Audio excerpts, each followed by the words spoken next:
ይሄ የዳንኤል መጽሐፍ ራሱ የትንቢቱ ወይንም የራእዩ ባለቤት ነው አይደል? የጻፈው የራእዩ ባለቤት ነው። ተመልካቹ ራሱ ነው የጻፈው። መጽሐፉ የተሰየመው በባለቤቱ ስም ነውና ጸሐፊውም ራሱ ነው፣ ተመልካቹም ራሱ ነውና የአይን ምስክር ነው። ለነበረው ነገር በሙሉ የአይን ምስክር ነው። ይሄ ዳንኤል መጽሐፍ በጣም ሰፊው ከ70% በላይ የሚሆነው ታሪካዊ ይዘት ያለው ነው። ሞር ከትንቢቱ ይልቅ ታሪካዊ ነገሩ ይበዛል። ምክንያቱም 4 ስርወ መንግስትን የሸፈነ መጽሐፍ ነው። በጣም ትልቅ ነው። ዲስፔንሴሽኑ በጣም ረጅም ነው። በጣም ብዙ 100 ዓመታትን የጠቀለለ አይነት የትንቢት መጽሐፍ ነው። ከባቢሎን ይነሳና እስከ ሮም አካባቢ ድረስ በጣም ፍንትው ባለ ግልጥ ባለ መንገድ ማለት ነው። ምናልባት እናንተ ታሪኩን የምታጠኑም ሰዎች ስለሆናችሁ ታሪኩን ስታጠኑ በቀጠረው ቀንና በተጠሩ ስያሜዎች ከባቢሎን፣ ከዛ ፋርስና ሜዶን፣ ከዛ ግሪክ፣ ከዛ ሮም አራቱን በጣም ትልልቅ የሆኑ ግዙፍ ዳይነስቲዎችን ስርወ መንግስቶችን የጠቀለለ አይነት መጽሐፍ ነውና በዚህ መጠን በዚህ አይነት ደግሞ ዘመን ትንቢት ይነገራል ብሎ የማያምን በጣም ብዙ ሰው አለና ይሄ መጽሐፍ ከትንቢት መጽሐፍ ይልቅ የታሪክ መጽሐፍ ውስጥ ቢገባ ይቀላል የሚሉ ሰዎች አሉ። ኦፍ ኮርስ ትረካ አለው፣ ግን ወደዚህም የማያስብል ደግሞ በጣም ብርቱና ጠንካራ ትንቢት አለው። ለረጅም ዘመን ካያችሁት ደግሞ የኛን ዘመንና የሚቀጥለውንም ዘመን የመጨረሻውን ዘመንና የሚቀጥለውንም ደግሞ መንግስት ሁሉ ሳይቀር የተነበየ አይነት የብሉይ ኪዳን በጣም አስደናቂ ነብይ ነውና ከታላላቆቹ ነቢያት መካከል አንዱ ነው ይሄ ወንድማችን ዳንኤል። በእርግጥ በጣም አሁን በእኔና በእናንተ ዘመን እንደምናስበው አይነት ሰው አይደለም ዳንኤል። ዮዜ ፕሮፌሽናል ዳንኤል በጣም ትልቅ ስራ የነበረበት እጅግም በጣም ትልቅ ኃላፊነት የነበረበት ሰው ነው አይደል? በጣም ትልቅ ኃላፊነት ከህንድ እስከ ኢትዮጵያ የነበረውን በባቢሎንም በፋርስና ሜዶንም ዘመነ መንግስት ከህንድ እስከ ኢትዮጵያ የነበረውን የ127 ሀገር ገንዘብ እንቅስቃሴ የሚቆጣጠር ሰው ነው። እግዚአብሔር ያሳያችሁ እንግዲህ ከዚህ ኪስ ወደዚህ ኪስ ራሱ ስናዞር እንዴት ጊዜያችን እንደሚይዘው የ127 ሀገር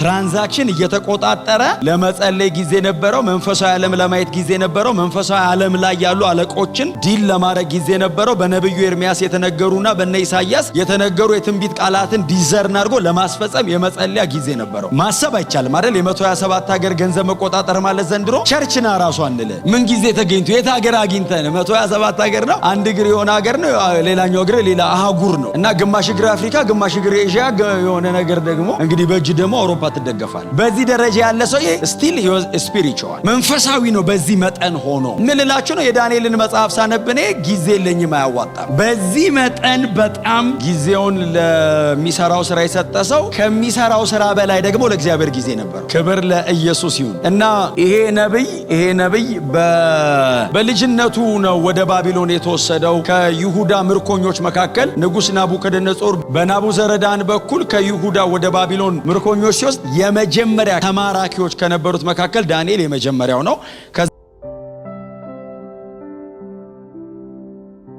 ከዛ ቀጥሎ ሁለተኛው ላይ ደግሞ ደጋግሜም እንደነገርኳችሁ ሕዝቅኤል አለ። ትዝ ይላችኋል። የመጀመሪያ ምርኮ ሲወሰድ እነ ዳንኤል ናቸው። የተወሰደው ግሩፕ ሮያል ፋሚሊ ነው። የቤተ መንግስት ሰዎችና የንጉሱ ሕዝቅያስ ዘመድ ነበር ይሄ ሰውዬ እና የዛ የሮያል ፋሚሊውና ከዛ ቀጥሎ ደግሞ በጥበብና በእውቀት ከነበረው ህዝብ መካከል የተመረጡ የተባሉትን የተወሰደው ዳንኤል ከዛ ዘመን ከነበሩ ሰዎች መካከል የተመረጠ ነው። ባይዘው ቲኔጀር እኮ ነው፣ ገና እኮ 10ዎች ውስጥ ነው ሲወሰድ። በዛ እድሜው ላይ ግን ከነበረው ሶሳይቲ መካከል የተመረጠ ነው። እግዚአብሔር ጥበብንና ማስተዋልን እውቀትን የሰጠው ነበር እና ተወሰደ። ሁለተኛው ዙር ላይ ናቡከደነጾር መጥቶ 10,000 ሰው ማርኮ ሲወስድ ከ10,000 መካከል ሕዝቅኤል ነበር። ሕዝቅኤል ኦርዲነሪ ፐርሰን አይነት ሆኖ ነው የተወሰደ። ይሄኛው ግን ሮያል ፋሚሊ ነው፣ የቤተ መንግስት ሰው ስለነበር ወስደው እስር ቤት አይደለም ያስቀመጡት፣ የንጉሱ ባለሟሎች መደዳን ያስገቡት። ዳንኤልን የምታስታውሱ ከሆነ ዳንኤልና ጓደኞቹ እነዚህ 3 ወጣቶች የንጉሱ ባለሟሎች መደዳ አስገቧቸው። ከዛ ቀጥሎ በባቢሎን ከነበሩ ከአስማተኞች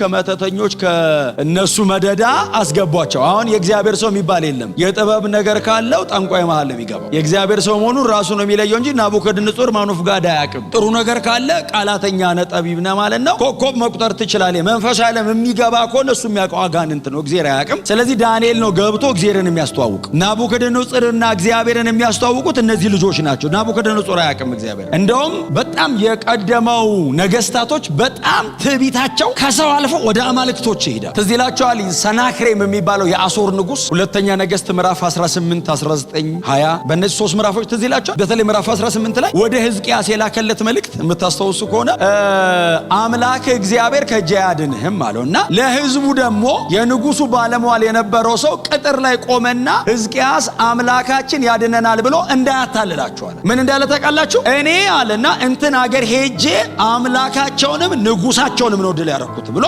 የአምስት አገር ሪፈረንስ አመጣ። ስለዚህ አሁን ሕዝቅያስ አምላክ ብሎ እንዳይሸውዳችሁ ነው 5 አምላክና 5 ንጉስ አሸንፌያለሁ። ስለዚህ አሁንም አምላካችሁ አያድናችሁም፣ ድል አደርገዋለሁ፣ ንጉሱንም እገለዋለሁ፣ እወስዳቸዋለሁ፣ እንዳትዋጉኝ አለና መዋጋት ግን የምትፈልጉ ከሆነ 2000 ሰረገላ ላበድራችኋል። የእናንተ ስለማይበቃ 2000 ሰረገላ ልስጣችሁና 2000 ተጨማሪ ተዋጊ አምጥታችሁ አለና ከእኔ ከበታች ሹማምንት ጋር ተጋጠሙ አለ። ፕራይድ እግዚአብሔር ትዕቢተኛን ይቃወማል እኮ አያሳድረውም። ሰናክሬምን ባይዘው በአመቱ ቀጣው አይደለም የሚለው የዛ ማታ ነው የሚለው። በጣም በትህትና ጠገባቸው እርሱ ትሁቱን በሉት። ትዕቢተኛን ሰይጣን አይቃወመውም። ሰይጣን ነው ትዕቢተኛ የሚያደርገው። ትዕቢተኛ ሰው ሲሆን ሰይጣን ራሱ ይሸሸዋል። እግዚአብሔር ነው የሚቃወመው። ሰይጣን ራሱ ቢቀጣው እንደ እግዚአብሔር አይቀጣውማ፣ ራቅ ብሎ ነው የሚያየው። ትዕቢተኞችን እግዚአብሔር ይቃወማቸዋል ነው የሚለው።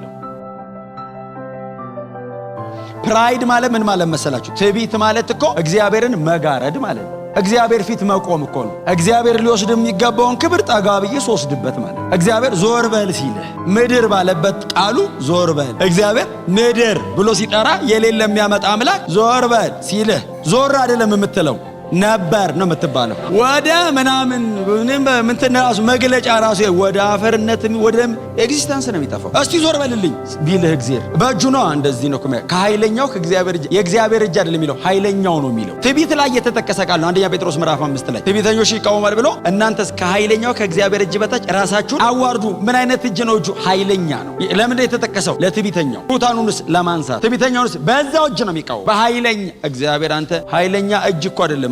አንድ መዝሙር አለ፣ እጅ ይበዛል ጣት በቂ ነው የሚል የፓስተር ታምራት ኃይሌ መዝሙር አለ። እጅ አረ ብዙ ነው ጣት እንዴ ና ብሎ የሚጠራ እግዚአብሔር እንዲህ ቢልክ በአንተ ምክንያት አገር ክብር ለኢየሱስ ይሁን። እና ፕራይዱ በጣም ጣራ ሲነካ የሰናክሬም ንጉሱ ሕዝቅያስ አይደለም የሚለው ዋይዝ ናቸው የቀደሙት ነገስታት። የጻፈውን ደብዳቤ ወስዶ በእግዚአብሔር ቤተ መቅደስ ውስጥ ገባ ይልና በእግዚአብሔር ታቦት ፊት ገልጦ አነበበው ለእግዚአብሔር። ይሄውን ለእግዚአብሔር ሆይ እንዲህ ብሎአል ሲለው ነብዩ ኢሳይያስ ነበር የዛ ዘመን ነብዩ። ሁለተኛ ነገሥት 18 ላይ በኢሳይያስ በኩል እግዚአብሔር መልእክት ላከ። አንተን ሳይሆን እኔን ሰድቦኛልና ተወው፣ በአፍንጫ ስናጋው ከታለሁ አለና በመጣበትን መንገድ መልሰዋለሁ። እሱ ለኔቱ እግዚአብሔር ለኔቱ ሲል መታው አትሞክር። አንተ ብትመታው መደለቅ ነው። አንጀቴ ራስ የምትለው እግዚአብሔር ከአንጀት መራስ ያልፋል። እንዲህማ አልጸለይኩም ነው የምትለው። ተወው አለውና መጽሐፍ ሲናገር በዚያች ሌሊት አይደለም የሚለው ተኙ በሰላም አላቸው። በዚያች ሌሊት የእግዚአብሔር መልአክ አሶር መንደር ወረደ የሚል ቃል አለ። ስም የለው ማዕረግ የለው መልአኩ ዝም ብሎ አንድ መልአክ ነው። ደርሰና መጽሐፍ እንደዚህ ይላል፣ የእግዚአብሔርን መልአክ ተገኘልና በዚያች ሌሊት 185,000 የአሶር ሰራዊት አለቀ ይላል። 185,000 በአንድ አዳር አይደል ገሉ ቆጥሮም አያልቅም። ጨረሳችልና እግዚአብሔር በቃ ሲለው ነው ያቆመው። 185,000 እሱ ከመሄዱ በፊት ቀድሞላል። ከዛ ና ሲለው ተመልሶ ጠዋት ሲነሱ ሬሳ ነው በሙሉ ይላል። ሰናክሬም ወሬ ሰማ ይላል፣ ኢትዮጵያዊ ንጉስ መጥቶብሃል የሚል ተመልሶ ሄደ ይልና ወደ አገሩ ቤተ ጣዖቱ ሲገባ የገዛ ልጆቹ ገደሉት ይልና አሶር ወደቀ ይላል። በአንድ አዳር ማለት ነው። እግዚአብሔር አሶር የሚባል ዳይነስቲ ገለበጠ በአንድ አዳር። ፕራይድ እነዚህም እነ ዳንኤል የነበሩበትም ዘመን ላይ የነበሩት ነገስታት ከአሶር ይብሳል። ባይዘው ባቢሎን ናቡከደነጾር ደግሞ እግዚአብሔር ነው አክብሬሃለሁ ያለው አገልጋይ ነው ብሎታል እኮ ኢሳይያስ መጽሐፍ ላይ። አሶርንም ባይዘው ከተሞችን የአፈር ክምር እንድታረግ ያረኩን አይደለም ወይ? ከተሞችን ሄደ የአፈር ክምር እንድታረግ እኔ አይደል እንዲያረኩ በተራሮች አናት ላይ እግረን ያቆምኩት እንደ ንፋስ እንድትሮጥ ያረኩ እኮ ነኝ። ይዛሃለሁ እማበር እኮ ነኝ ያለው። አዎ አስቆምሃለሁ አለው። ማስቆም አይደለም እኮ ቀጥ ነው ያለው። ከታሪክ ላይ ነው የሰረዘው። ይህንን አምላክ እየተከተሉ አለማመን ራሱ ኃጢአት ነው።